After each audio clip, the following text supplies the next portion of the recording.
Hello viewers, আজকে আমরা ছোট্ট একটি ইন্টিগ্রেশন প্রবলেম নিয়ে আলোচনা করব।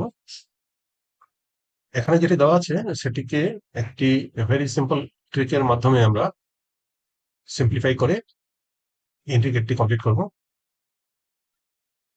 ফার্স্ট অফ অল তোমার যেটি দেওয়া আছে সেটি হলো I equal to integration of x square minus one আর নিচে x square plus one dx. তোমাকে সিম্পলি একটি কাজই করতে হবে, সেটি হচ্ছে ওয়ান অ্যাড করো এবং মাইনাস করে নাও। So it will be x square plus one and then minus one, আর বাকি যেটা তোমার রয়ে গেছে সেটা হচ্ছে minus one divided by x square plus one.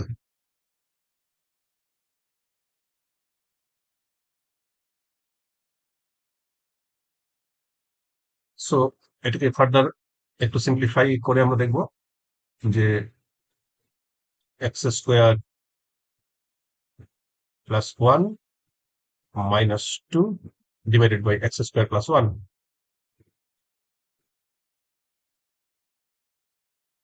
into dx. নাও just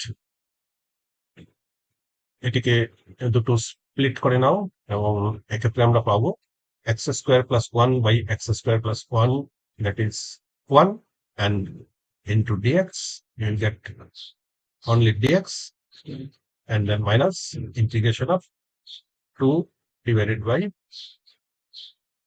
x square plus 1 dx.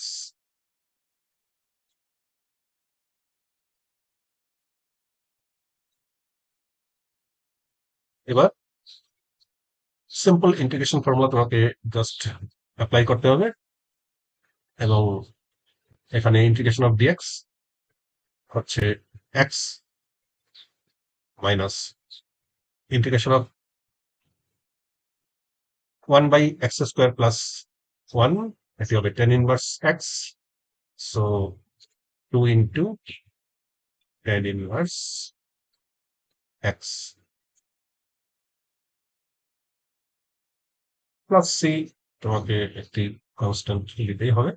So তোমরা দেখলে এখানে একটি ভেরি সিম্পল একটি ট্রিক আমরা এখানে ইউজ করলাম এবং এখান থেকে খুব সহজভাবে জাস্ট ইন্টিগ্রেশন ফর্মুলা ব্যবহার করে আমরা আমাদের এই প্রবলেমটি আমরা সলভ করলাম। সো এরকম কিছু প্রবলেম তোমরা, সিমিলার প্রবলেম তোমরা সিলেক্ট করো এবং এগুলোকে জাস্ট করার চেষ্টা করো, তারপর দেখবে তোমরা নিজেরাই এগুলো অনেকগুলো প্রবলেম সলভ করতে পারছো। So thank you.